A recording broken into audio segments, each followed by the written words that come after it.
Turnaround Tuesday, everybody. I'm not here to promote ForexAnalytix. So I'm just here to help you guys. Good morning. How are you guys? All right, so couple of Turnaround Tuesday potential candidates. So I've been pointing towards this lime in NASDAQ.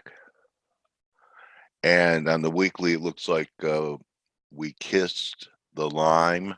Anyone ever kiss a lime or a lemon? How about a prune? Like your grandma. You ever kiss a prune? Prune? Who eats prunes? They're very good for you. Figs and prunes. Anyway, I won't get into, elimination stuff. Anyway, we're here. Okay, here we are now. Shorter term, we really didn't kiss the line. Close enough for government work. We spiked here last night in the NASDAQ. I actually think the NASDAQ, based upon my intelligence gathering, might have more cracks in it. And we were talking about Microsoft. And what's interesting about Microsoft is with this gap on the deal that they got, I think from Boeing or GE, I don't know who, but they beat out Amazon. Since that happened, I mean, hardly any progress. We've really been moving sideways, and this was a gap. They filled it in on it, but I'm not saying it's bad yet, but under that blue line 42 it is. So, and keep in mind, while Microsoft has been doing this, I mean, the S&Ps have been doing this, right? So what led the market isn't keeping pace with the acceleration to the upside in the S&Ps. So I'd say stock indexes are a Turnaround Tuesday candidate, with the caveat being, we could still test 82. Looks like here in NASDAQ, it comes in at around 82.36.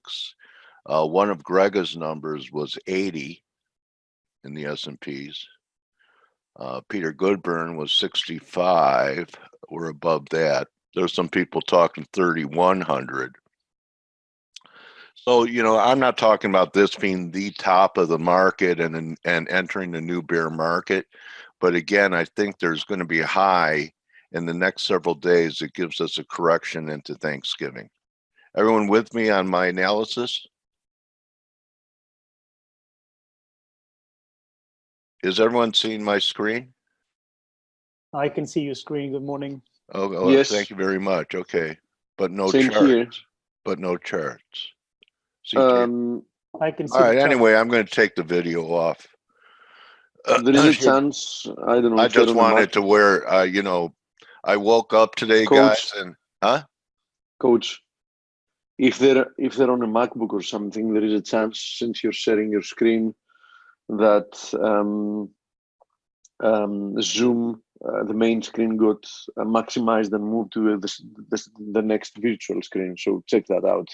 Yeah, check that out, guys. Click on the Zoom icon, and that should bring it forward, because I've seen that happen.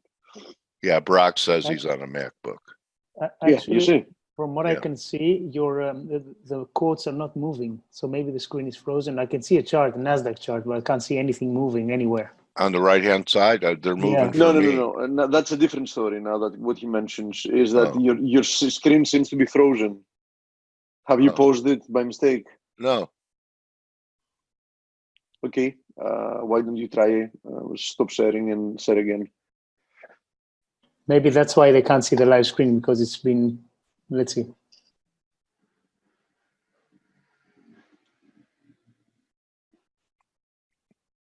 Okay. That's better, yes. Yeah. Is it better? Yeah. Okay. Zoom better start to bloom besides the stock price. Anyway, all right. Everything okay, guys? Huh?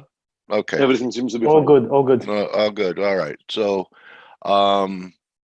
oil, as you can see here, threatening to make new highs. I'm going to try and be patient for oil here. You know, this looked like a stop hunt. Forgot Andre pointed it out yesterday, the way it kind of failed, but we're going through it. So I'm looking for 58.5, 59. Actually, oil the last couple of days has been outperforming the S&Ps, which is interesting. So maybe if we get this further rally in oil, I like a short coming up in oil. Okay, I mean, everyone wants to top pick the S&Ps, but let me ask you this: what's a weaker chart?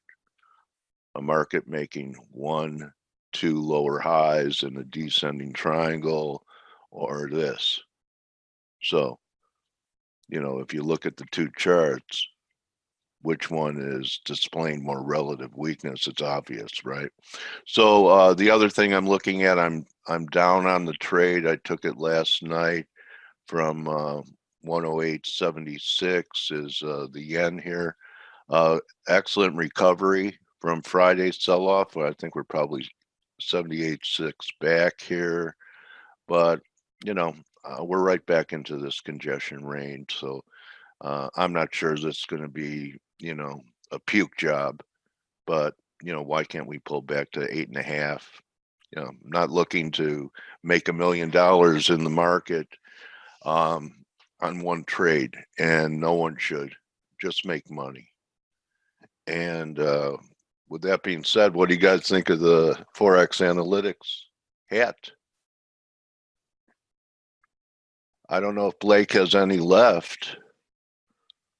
I don't. I actually only have like a couple left. I think I have like 1 or 2 left. Oh my God, they're like they're rarities now. We didn't have a big allotment of those. Okay. And Well, I'm I not sure I'd know. go with that hat again. You know, the hat's, it's all right. I've seen better ones. So Oh, this hat? and I wear them too. I'm just saying, I'm talking about the hat itself. I'm not 100% sold on that one, but anyway. Okay. Well, Yeah. Susan Taylor likes it. Oh, cool. Well, I think it looks good on you. And well, you know, I'm playing first base. I'm a left-hander. I can't, you know, I pitch, outfield, and first base. You know, first base is a pretty tough position. Everyone thinks it's easy. Monica said you look like from the F1 team. You do. You look, and I'm riding the bench. Yeah, well, I'm riding the bench on the. You're in the pit. You're the pit crew. You know. You know, in Little League, I was the youngest guy in the majors. They had farm, minor, majors, and they had to put you in for 1 inning a game back in the prehistoric age. So I struck out almost every time because these kids were 3 years older than me, except once because I'm left-handed, Blake.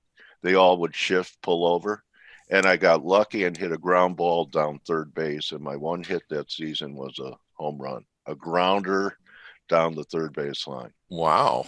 Yeah. So anyway, that was the end of my athletic. I peaked. That's where my athletic career peaked. Anyway. Well, most people peak in their high school years, so that's good.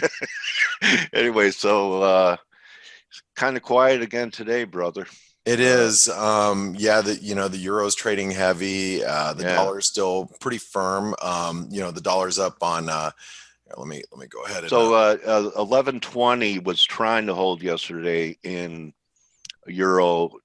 To me it looks like we could go all the way down to what, 10.5 now, 1080. I think we're going to find some support down here. You know, we got, you know, maybe a double top. It's going to try to play out, but it's probably going to find some support below 110 or 111, excuse me. Oh, 111. Okay. Yeah. So like 110, you know, 80s or so. Remember, that's going to be a retest of like this old trend line, the old wedge. Yeah. It seems possible. It is trading heavy today. Remember, we do have ISM services data today.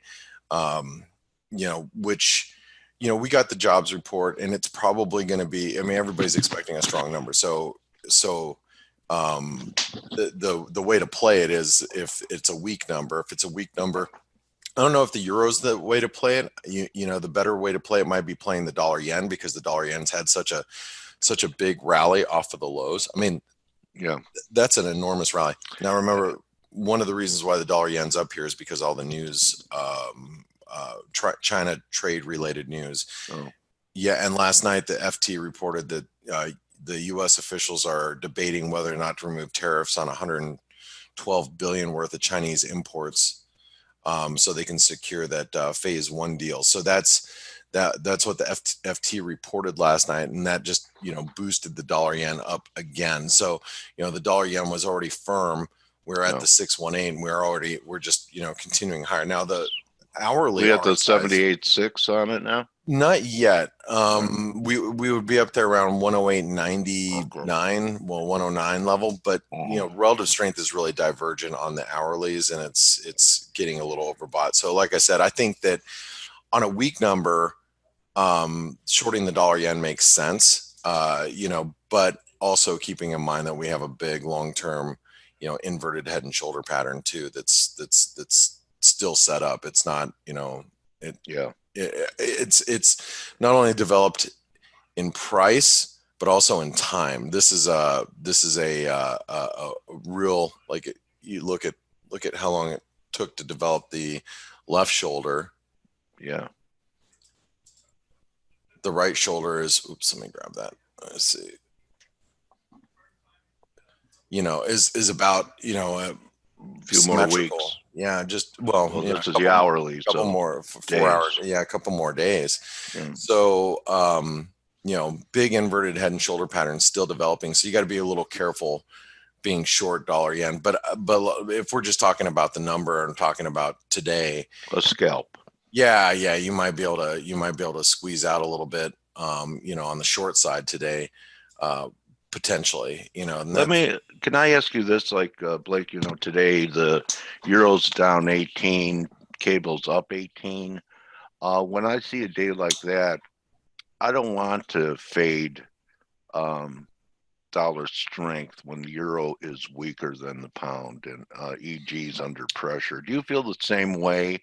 When you're looking at the board and you see euro, I prefer to fade the dollar if it was reversed and the euro was up 18 and cable down 18. Do you have any views on that? I don't. I really don't. There's no like preset rule that's in my mind that's like, the euro is stronger than the cable or vice versa, where it's going to influence what I'm doing. I think the pound overall is holding up pretty well. I mean, you have to admit that the pound is holding up very well. And I think if there's any broad-based US dollar weakness, the pound's going to be one of the favorited currencies to break 130 because it's just not pulling back. Okay. Anybody who's shorting it's probably a little frustrated here that it's not pulling back, especially with the euro. And if the euro, just remember the overnight highs in the euro was 111.40. Okay. And we're, you just look at the hourly charts. We're oversold in the euro. We're divergent. We hit new lows in price, not new lows in relative strength. So if the euro bounces back up to 111.40, 111.50, where does that put the cable? I mean, barring any bad news. That's what I mean. Yeah. So if the weakness rallies, the strength will continue to outperform. Yeah, I mean the cable could be right back up at these, the 129.50, 129.60 level pretty easily.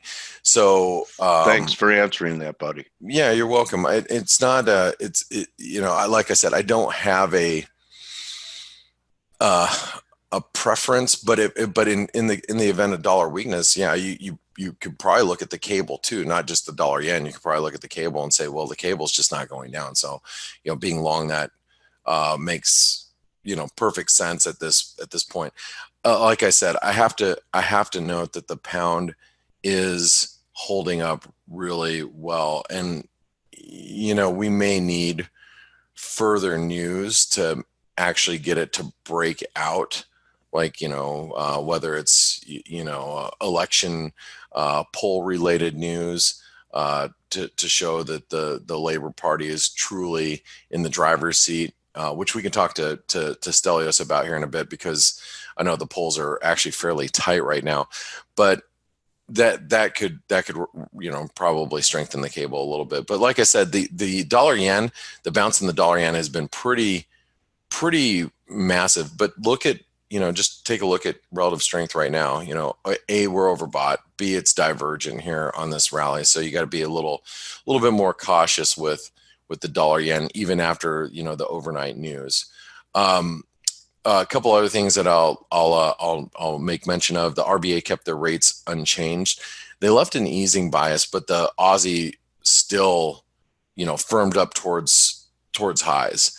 And we are, knocking our head up against, trend highs. There's 161% extension just above that. But what I do want to point out about the Aussie is we are, the thing, we had this lower low and false breakdown and reversal that has led to a break higher. And so, yes, the 200-day moving average is just above, but what we are making now, and regardless if we come down here, or not, we're making higher highs, and that's got to be recognized by the market, that we are making indeed higher highs in the Aussie dollar, which is bullish by definition. So, now does that mean that the Aussie is out of its downtrend? I mean, probably not, especially that we have this nice little trend line that comes through here. But man, we clear that 200-day moving average,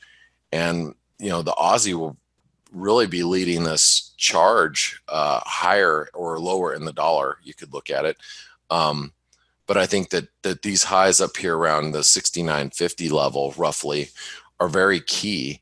And if you're shorting the Aussie dollar right now, you probably are a little nervous, I would think. There are other currencies that are, obviously underperforming. You got the dollar Canadian.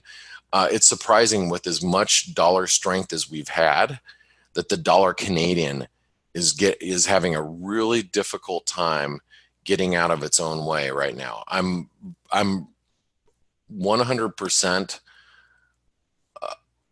astonished that the dollar Canadian is not trading up at 132.50, 133, with all the dollar strength that we've seen. But the dollar Canadian it's trading really heavy. That's probably on account of risk appetite. We've got risk appetite that's strong. You got the Canadian yen. I mean, looks ridiculous. I mean, it's ridiculously strong. We had a great pivot off the 38% retracement off 82, and it's been extremely strong. But yeah, the Canadian dollar has done very, very well. I should say the Canadian dollar has done very well. The US dollar Norwegian krona is still struggling. I actually believe that the US dollar Norwegian krona has put in a high here at 9.30. I believe that you can probably trade the US dollar Norwegian krona on the short side from here on out. I know Stelios has been all over that. On the short side, but I think that it has, seen an intermediate high. That doesn't mean it can't go up from here maybe to 920 or so, but I think that longer term we are, probably peaked in the U.S. dollar Norwegian krona, and for that reason, if you're looking for dollar shorts, selling the U.S. dollar Norwegian krona on strength makes a lot of sense to me at this stage. U.S. dollar Swedish krona is very similar story. Even though we're getting a bounce, the last couple of days, I think that we might have peaked here on more of an intermediate basis.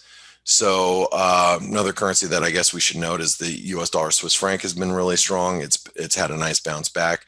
The euro is struggling. I think the euro has some unfinished business below 111, which we might see here before the ISM. It's just trading extremely heavy right now. I wish it wasn't, because I'm long, but it's still trading heavy, and it is what it is. And a lot of that might be due to the euro pound, which is also showing some weakness here. The euro pound's trying to break lower.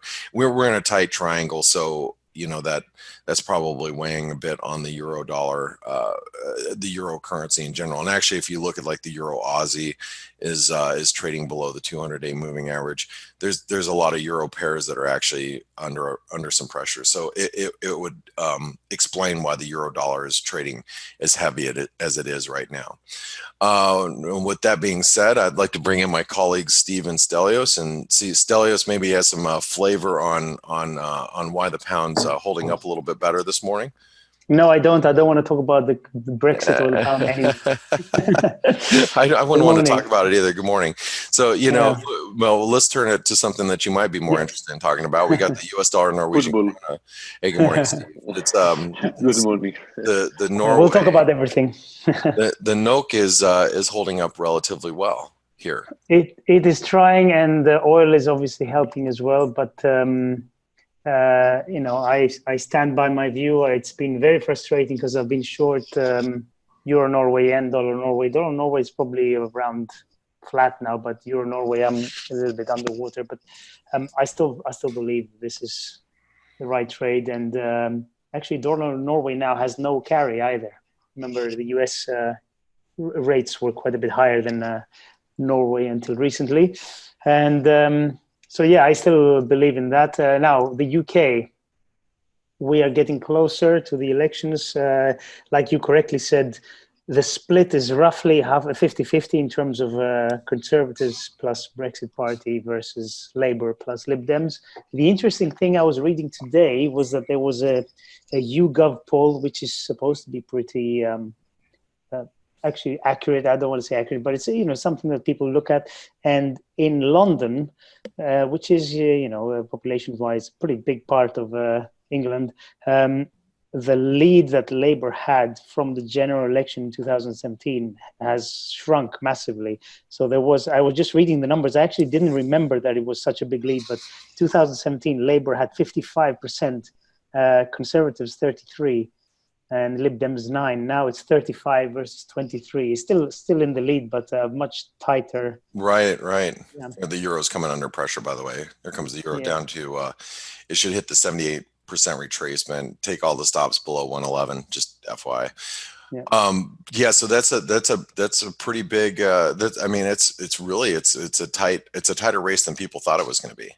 Yes. And again, I think as we get closer to it, it's going to get quite unpredictable, because people probably realize that, like we've said before, this is another vote for remaining or leaving.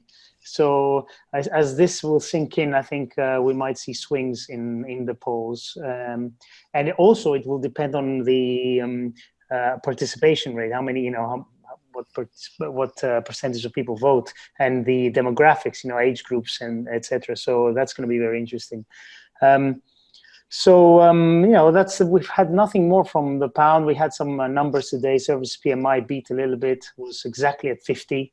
Expected slightly lower. So nothing major. And we have the Bank of England that's coming up later on this week, and we can't really expect anything from them because their hands are pretty much tied right now.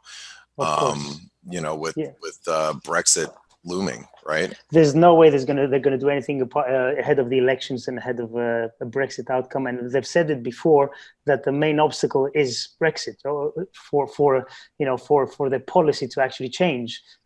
So there's no way they're going to do anything. So don't expect anything from there.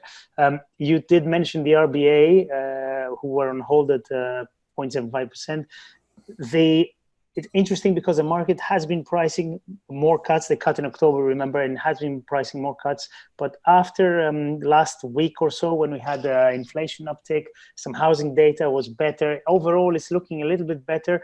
And let's not forget, Australia is heavily dependent on China, as a big chunk of its exports are headed there. So the more numbers start stabilizing like they are, and the more it looks like we might get a deal between the US and China, I think the Aussie will, or should at least, recover. So now, from what I read, I don't have the OIS prices here with me, but I read that the market's pricing less than another cut for the next, say, 1 or 2 years, and it was pricing more before. So that's interesting. So the RBA is probably done for now, and wait and see what happens. All right, sounds good. Steve, good morning. How are you? Good morning, Blake. I'm fine. How have you been? I'm fine. You just talked to him yesterday. You think anything, you say, how have you been? It sounds like you haven't talked to him. I know. I feel like What he's do you still on do you vacation. think that too when he asks you that every day, Blake? Yeah, like doesn't he know? I mean, Steve, don't you know how I am? How have you been in the last? Haven't seen you since yesterday, Steve. How have you been? Since yesterday night, right? Yeah. How you doing? How you doing? How you doing? You Greeks can't do it. So we're looking towards ISM today, and really that's the data we've got really today that's on the docket. The ISM data, and then we're going to have obviously please don't we have talk trade in balance legal terms. Sorry, we have trade balance, Canadian and U.S. trade balance, but shouldn't influence the market too much. Couple Fed members speaking, and maybe the dairy price index might actually move the kiwi today. That's actually what we're looking at today. So Fed members don't speaking, drink milk. Yeah, I think we have a lot of them speaking this week in general. Usually it's like it comes out of a comedy show. Barkin just mentioned like 25 minutes ago, if the consumers keep spending, US economy is in a good place. Now, don't start, Steve. In all honesty, knowing that the vast majority of spending comes from credit, how can a PhD economist actually make that statement? He didn't say that if the consumers keep spending, the US economy will stay afloat. He says that it will be in a good place. Now, I honestly don't know what to say about those guys. Do you subscribe to that guy? Oh, absolutely, 100%. He's got to be worth $1,000 a month. At the very least. At the very least. Yes. All right, well, guys, I'm going to let you debate on how great these Fed speakers are. I'm going to get to trading, but I want to say if you guys haven't tried out ForexAnalytix, make sure you do so. And if you haven't visited our webinar sponsor, Forest Park FX, make sure you do that as well. Just to ask them, like, hey, I'm with this broker. Is there a better broker that I could, it's worth your time, and it's definitely going to be worth your. Yeah, some guy on Twitter was looking for an account, and I yesterday, and I sent him to Trent, and he said, God, he was so helpful, and he had found the perfect fit for him. And that's what they do. That's what they do as a company. So make sure you visit them, and I'm going to turn it over to you guys. Have a great one, Steve, Stelios, Coach. Thank you, and you're free to go on bail. Thank you. All right. Okay. Don't forget to visit the sheriff's office once per month, Blake. All right, I'll visit my payroll officer. You got it. Parole officer. Anyway, I visit the payroll officer. All right. You do, and always on time. See you guys. No, really, very, very timely guy, that Blake Morrow. Anyway, what are you guys doing? Yeah, I think that's a great question. One of our attendees asked, and I think about LIBOR, guys. I don't know who's going to field it. Maybe a guy who used to trade. I used to be a market maker for that, so maybe. Yeah, that's what I mean. What was the question? Scroll back in the question box. It was right before we started, and was it in chat? I think it was in chat. 1 second. Here it is. Through the comments. I have a question, and it came from Brock, I believe. Yeah. Maybe you and the team could consider during the session, do you think central banks will be able to push LIBOR down over time with the ongoing repo crisis? LIBOR is being phased out within this year, I think, or within, I can't remember when the end date is. So that's it's. I think the LIBOR itself is gonna be irrelevant very soon. Why are they phasing it out? Just because there was a scandal? Yeah, because it's probably supposed to be not as dependable, let's say, and although you mean more? What they're trying to say is more easily manipulated. Coach, listen, you got the reason 100%. If there was no scandal surrounding the LIBOR, trust me, nobody would care to touch it. But since now, do you remember that we had this conversation before Fed announced that they're buying, they're purchasing again, like bonds and everything, that I told you in advance that there is no chance they're going to use the term quantitative easing because it's tainted. So this is the exact same reason they're replacing everything's LIBOR. PR. Exactly, because LIBOR is tainted. Nothing else. That's it. As simple as that. The funny thing is that it was tainted because the major central banks and the bank heads actually pushed it lower for no reason at all. But anyway, that's a big story to discuss. During the crisis, when they were pushing it 50 and 100 basis points lower, when it was getting even more difficult to raise cash or to borrow from each other. So that's a different story that we can talk about for hours. Okay, thank you. But whatever they replace it with, I think it's undoubtedly the case that they will be able to do whatever they want, just like they did during the crisis. So, if it's a repo rate, if it's something, whatever it is, they can move it up or down as they wish. So if that answers the question, then it's all rigged. As President Trump says, when he doesn't get results that he wants, it's rigged. Yeah. The only way this thing could be 100% representative is if it's backed by actual transactions. And that's the only way you can get it to be representative. And I don't think it's going to be. So, as long as there is a subjective element to it, then, they can. I think there is a very good reason they want it to be a subjective element about that, Stelios. Yeah. And Brock is asking what are Eurodollars futures are going to be based on? Eurodollar futures are 100 minus 3-month LIBOR, which is correct. I don't know is the answer. So I'll have to research it. Because the Eurodollar future market is huge as well. So what is that going to be replaced by? But by the way, for those that don't know, when he says Eurodollar, he doesn't mean Euro USD, right? Yeah. It's dollar interest rate futures.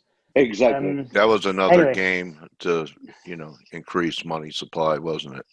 Starting the Eurodollar all those years ago. Yeah, it's it used to be a big pit on the CME. It's a very deep market and a very useful market actually for hedging. I used to use it every single day, but this is a very long conversation. I think we need to do a special webinar. How do we make pips today is what everyone's interested in. So exactly. Yeah. Okay, Stelio, anything else? We talked about the RBA. Anything else, for example, about Brexit or whatever before we? No Brexit, no. Actually, no. There's nothing new. There was also, we forgot to mention that there were like some rumors. I got an alert from Financial Times yesterday. They had an article about the US likely taking off some tariffs. So I'm assuming that's going to also have a positive spin for the market, having to do with risk on, because I'm assuming that, they will interpret that the US considering taking off some of the tariffs already is an indication. For who? Europe? No, China? Chinese tariffs. Chinese tariffs, yeah. So probably this is being interpreted as an extra sign that perhaps they're on the right path, having to do with a US-China trade deal.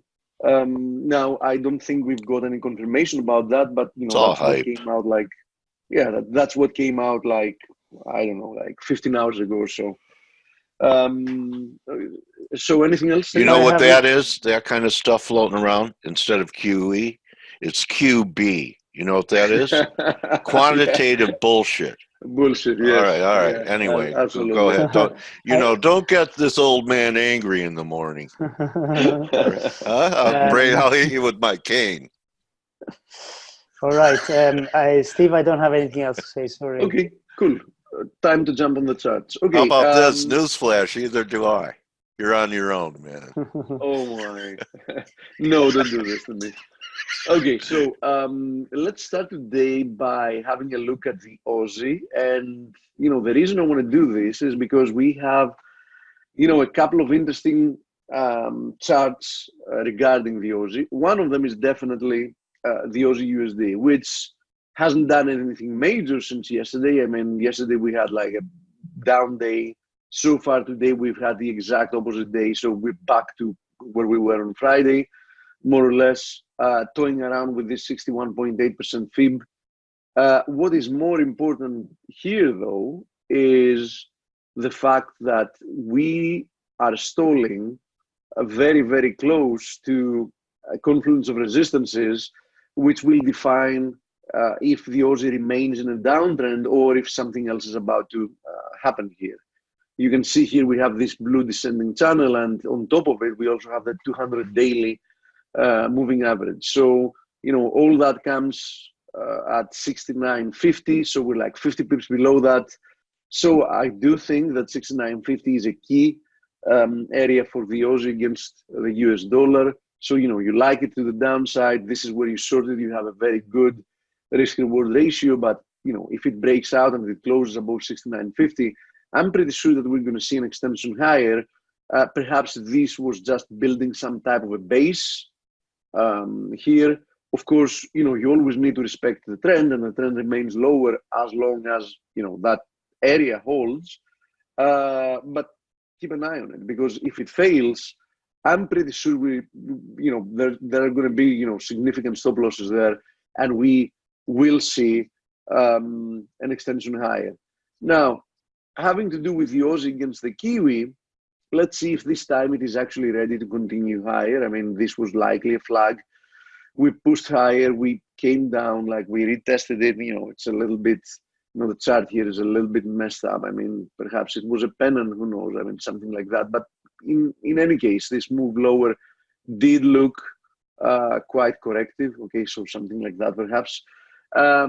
So I do think that, you know, against 1070, it is likely that we're going to see more strength from the Aussie against the Kiwi. Also notice here the daily RSI reset from overbought to 43, you know, between 40 and 60 is where you usually expect to find, you know, support in an uptrend or resistance in a downtrend.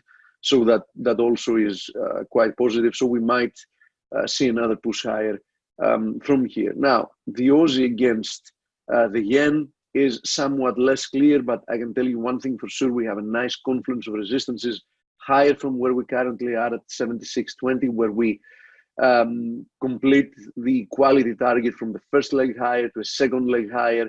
200 daily moving average was there as well, but has now moved a little bit lower. It is also horizontal support resistance area.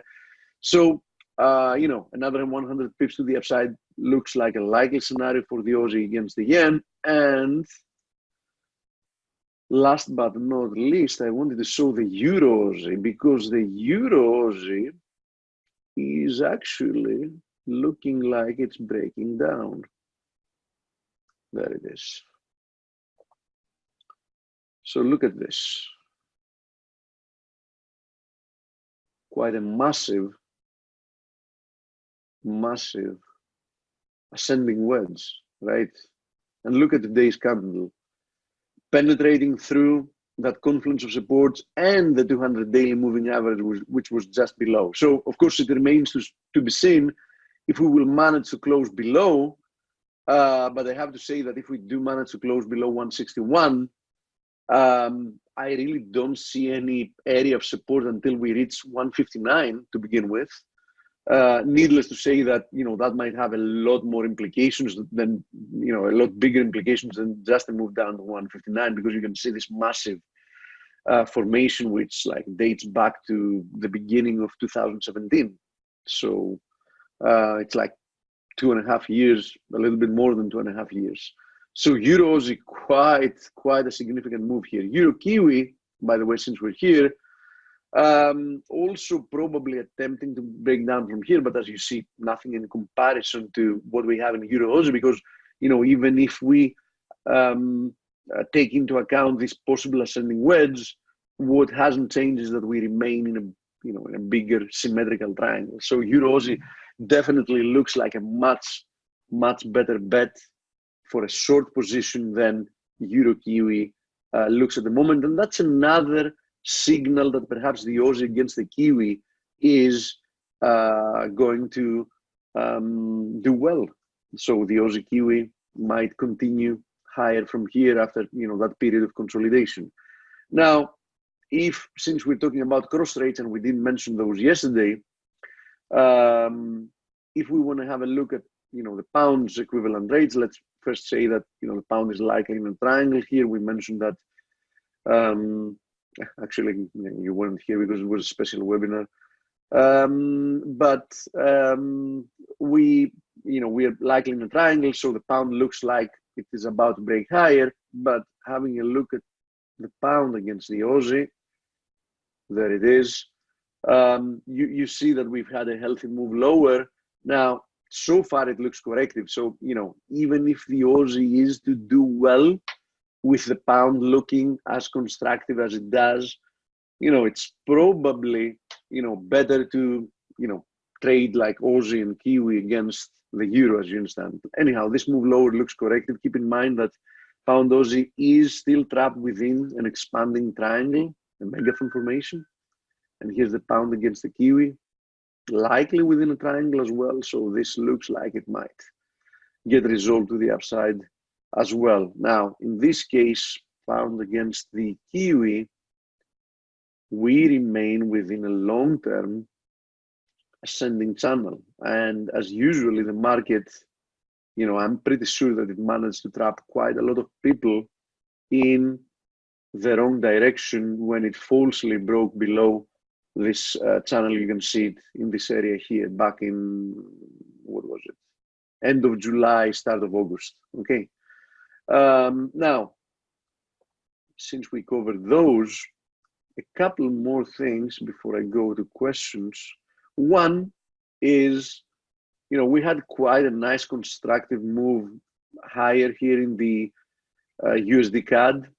But keep in mind that we are now finding resistance in this broken channel. So if we didn't have this channel, this recent price action would look like a consolidation to me with another leg higher, very likely to follow, right? But I'm a lot more skeptical due to the existence of this channel. So I want to see what's going to happen from this area. Okay. Now, looking at the short-term chart, as I said, it looks like this consolidation is going to result to the upside. Looking at the bigger picture on this channel, it's not that certain at all. Of course, I'm assuming that, if you really want to, you can even redraw this channel like slightly different and, perhaps this looking less like a breakdown, but I think that's the best way to draw the channel. So far, I'm paying close attention to it. I'm really looking forward to what the USD CAD wants to do from here.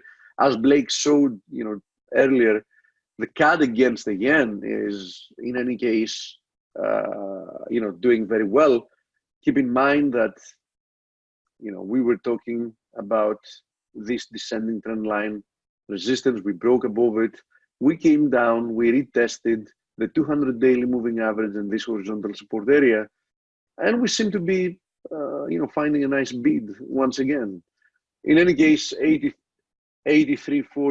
83.50 is a resistance. It was also the equality target of the first move higher to the second one. So I really don't have a strong bias between 82 and 83.50.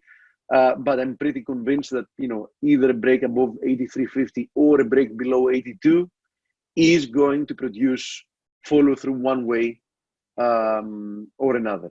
Okay. Now, having to do with the metals, because two of the metals actually are producing some nice developments today.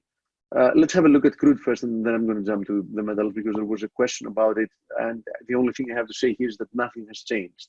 So we're still testing this confluence of resistances, 50% fib and 200 daily moving average. Also, we still remain within this ascending channel. So I wouldn't be surprised to see a rejection anywhere between here and $58 for another leg lower. I'm looking for your 61.8 there, Steve, as a possibility. 58.70. You mean? Yeah. Yeah. And I like your roadmap. especially if we take more days consolidating, then this ascending channel's resistance will also reach the 61.8. So then it's going to be a confluence between the 61.8 and this channel resistance. So we can, that can happen as well. And remember what a tight correlation we had, and then it broke apart with crude displaying much more weakness in the indexes. And, I still think it's related because it's a reflection of global growth. And so with the S&Ps blowing off to new record highs, this would be the second lower high. So you have a tertiary high with a blow off in the stock market. This is what I was saying when I said, I'm looking for 8220-ish in NAS 100 and a rally to sell in the crude. The crude is the better short because it's already, off its highs for months and months and months, with the S&Ps making new highs. So if the S&P is correct and a market can't perform with a market that it should be, what's going to happen when the S&Ps come off is the question I ask crude bulls. Yeah, most likely there's going to be pain here. There's no question about it. I mean, crude doesn't follow risk always, but frequently, very frequently, it follows it closely. So there's no chance that we're going to get the beginning of a bear market at some point, and crude is going to be unfazed and not care about it. There's no chance. That's my point. Unless this is combined with some geopolitical event. Yeah, some huge supply shock. Exactly, that will affect supply greatly. So unless there is some kind of a weird combination like that, yes, I filled my tank yesterday. I'm at the top. I'm getting long. I have a full gas tank near the highs. Then I'll average out. I'll average out as it comes down. You Americans run out of this tank. Don't really use fuel efficient cars. I have to admit. We're here.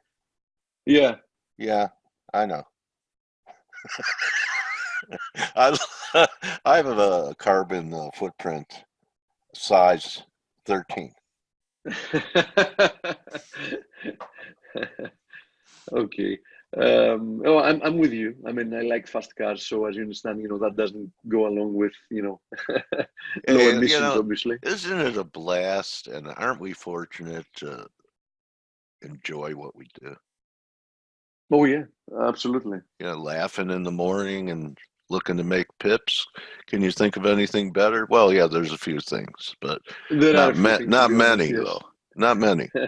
Hey, Gregorius, I just want to say this. Gregorius, do you hear me? You have a lot to say, and I don't have a guest today. I can't locate, and I didn't find a replacement. So you're our guest today. What do you think? Are you up for it? Just leave me a message in the chat. He's written that he used to work in a bank, in a big bank. I've seen his tweets. He has some nice stuff. So this is your chance. I mean, you didn't have a, There you go, Grigori. Is he going to do it? We don't have enough Greeks on the show, so. Yeah. Are you up for it? He says you have scheduled him for November. Oh, really? That's possible. Really? When in November? I have news for you. It is November. Yeah. I don't see you anywhere. No. You're not scheduled. Unless you use a different name. Okay. Oh, so he's LOL. We talked in August? All right. Why don't you just be straight with me? I don't remember talking to you in August either. Coach, you're 173 years old. Come on. I mean, you can forget something. Not that. No, I've never talked to him. All right. Well, you check Twitter. Okay. Okay, All check right, Twitter, anyway. but why does it matter? If you want to come on today, just Yeah, come on today. I mean, yeah. Why doesn't really you matter. see? Some people want to hide.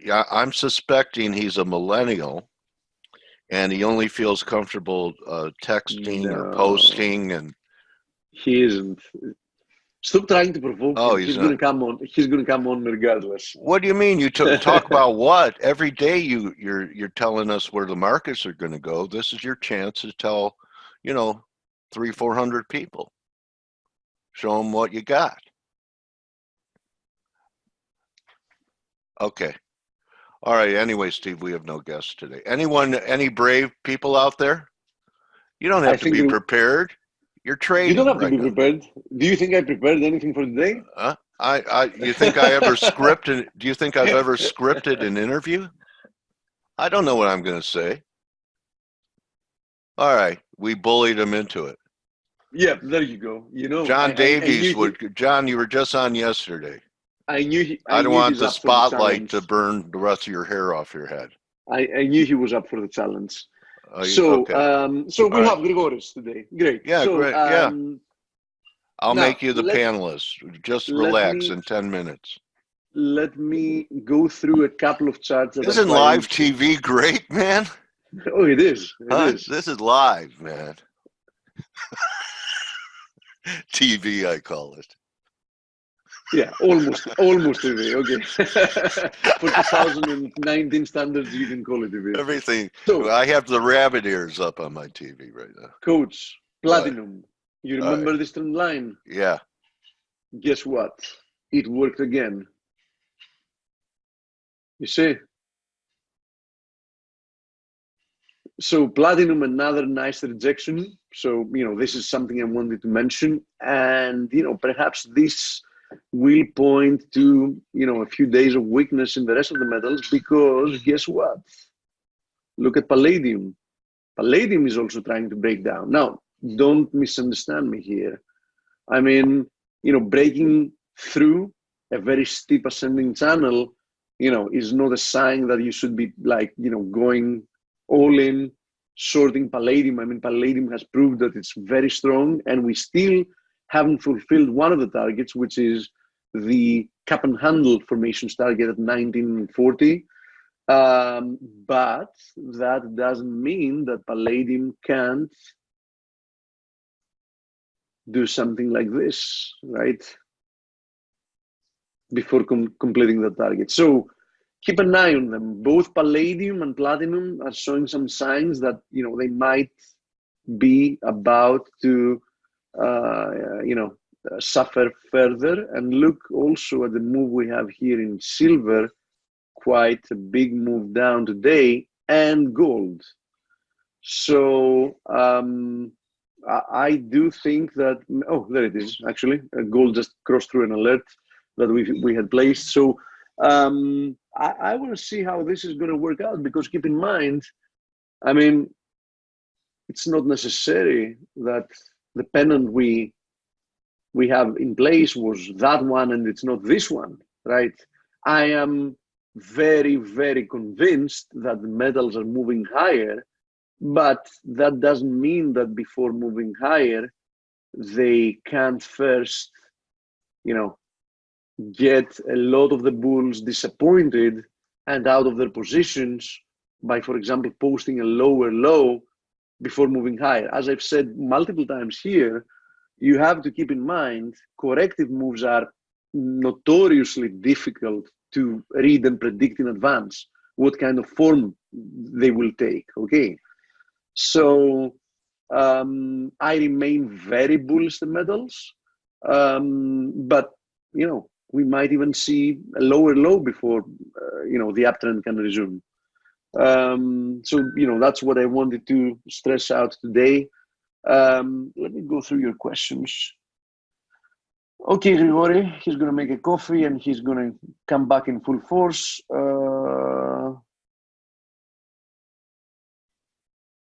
Okay, we had a question about USD SEC from Forest Gal.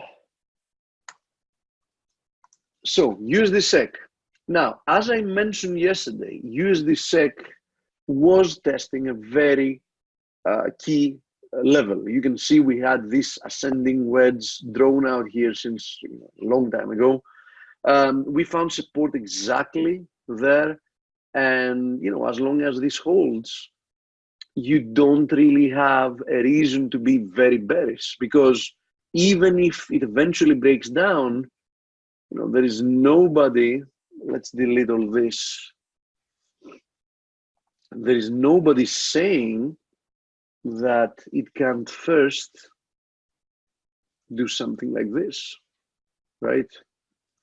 So use this SEC, a nice risk reward opportunity to be long against this channel, but not channel wedge, but be careful, because if it breaks, you don't want to be long, in any type or form, especially if we also take out this horizontal support resistance area and 200 daily moving average at 949. Below 949, you don't want to be long for any reason.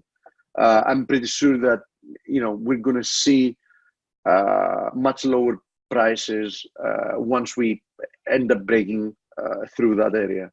So you can be long until that happens, and you might actually end up doing well, because we remain in an uptrend, right? This is a low, this is a higher low, higher low, higher low, higher low. You can see series of higher lows. I mean, this is the definition of an uptrend, right? But as I said, don't be in the wrong side of the market if that happens. And if that happens, keep in mind, Euro-USD is going to also be moving higher. The USD Swiss, by the way, we haven't shown the USD Swiss in a few days, so it's a good opportunity to do so now. The USD Swiss, there you go, USD Swiss. The USD Swiss is also going to continue lower. Obviously not easy to read what type of price action we have here. I mean, looked like a nice breakdown, but look at this consolidation. Now we're consolidating horizontally. 98.40, key area of support. Below 98.40, USD Swiss is going a lot lower. So, this is the area to watch there. Okay, 98.40. Now having to do with the euro,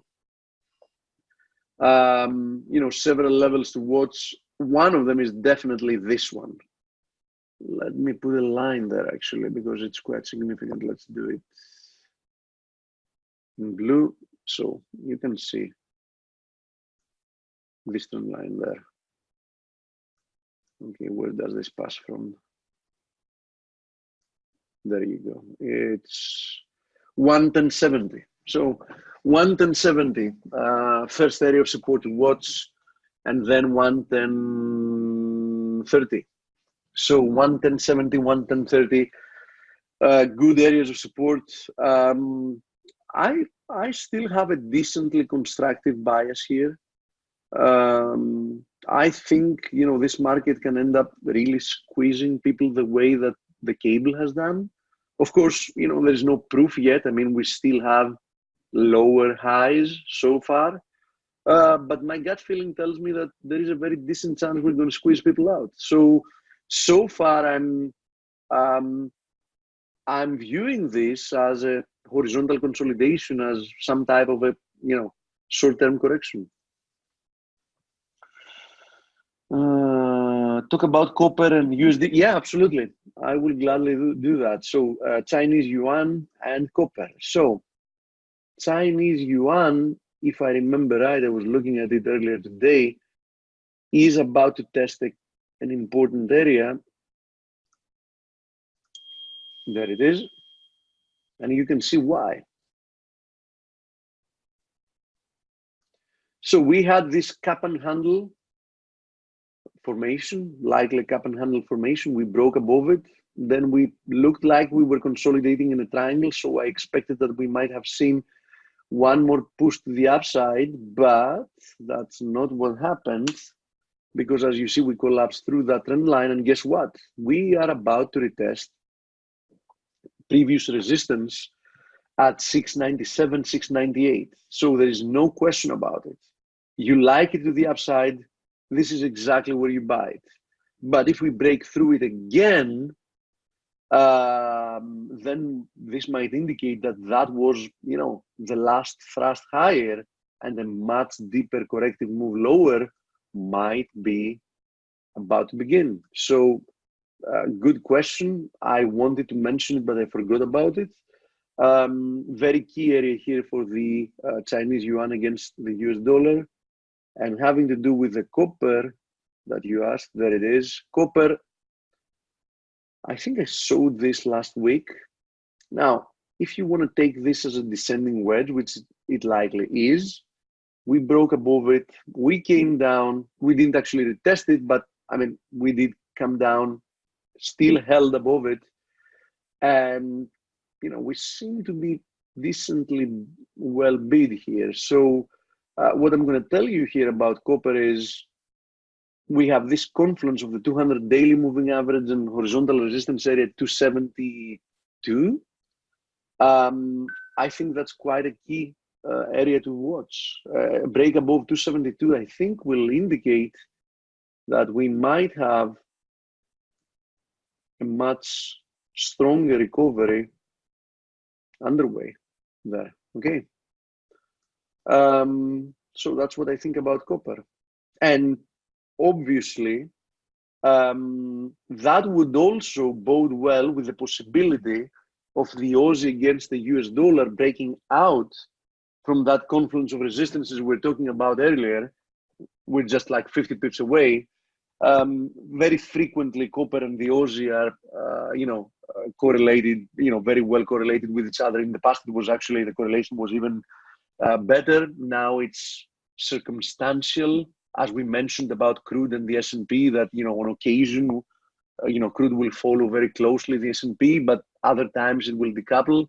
It used to be that the Aussie was like very, very tightly correlated almost constantly with copper. It's not that much anymore, but, it should definitely play a role. How is the euro going to do and Greece cope if Turkey's anti-West Erdogan fulfills his threats to the West and releases 11 million Muslim persons across the Aegean into Greece, asks Richard. In my opinion, that will be the end of Greece as we have known it and will be an existential threat to the EU. Therefore, the euro should reflect the risk premium and less so the British pound. That is a good argument. I mean, is it going to be a big problem if they release like 11 million people that are at their shores, migrants? Yes. Do I believe they're going to do it, that they're going to, get to that extent? I don't believe so, because, Erdogan doesn't want to have everybody as an enemy, right? I mean, he has proved to be unpredictable and, quite hostile. Does he really want to anger, the European Union that much? I doubt it. I think that he's going to keep creating problems, but at a less extent than letting 11 million immigrants just, illegally going through to Greece. And of course, then it's a European problem, obviously. So I think there's going to be a problem, but, not of that extent that you mentioned. Well, Steve, you could put up some tents in your backyard, can't you? The problem. You could take 10 in. The problem, coach, is that there is no way you can stop them because they come through sea, and right. of course you cannot stop a boat in sea because it's very dangerous. I mean, you don't want to drown people, of course, right? I mean, being an illegal immigrant doesn't mean that you should die attempting to go across, obviously, right? I mean, you still have like human rights and everything else. So the problem is that since they're sending people through sea, it's not like you can actually stop them from crossing the border. And, that's a huge vulnerability. And it's not an issue or a problem you can tackle by, implementing some type of a method. So the only method for actually stopping illegal immigration is making sure that you have the processes in place to actually send illegal immigrants back, because illegal immigration doesn't stop in sea, it stops on the phone. land. Yeah. No, it stops on the phone. And I'll explain what I mean. If you have somebody crossing illegally and calling relatives and saying, listen, I crossed illegally, I paid, like $2,000, I crossed illegally, but it was okay because, I managed to, I managed to go where I wanted to go. They let me roam free. I managed to illegally then cross to another country and made it, for example, to Germany where I wanted to go. That is a huge incentive for more people to keep trying the same thing.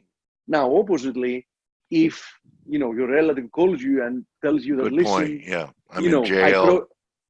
I crossed illegally, they immediately caught me. They put me in a special facility for people that have been coming across illegally. And they told me that, listen, you have two options here. Either telling us where we should return you, and we're going to do that, no charge, or you can stay here until you go through trial or whatever, because, you broke the law, you came in illegally. So if that person calls and tells to the relatives, don't spend $2,000 trying to come across, because most probably you're going to end up where I am, that's it. Yeah, that's a good point.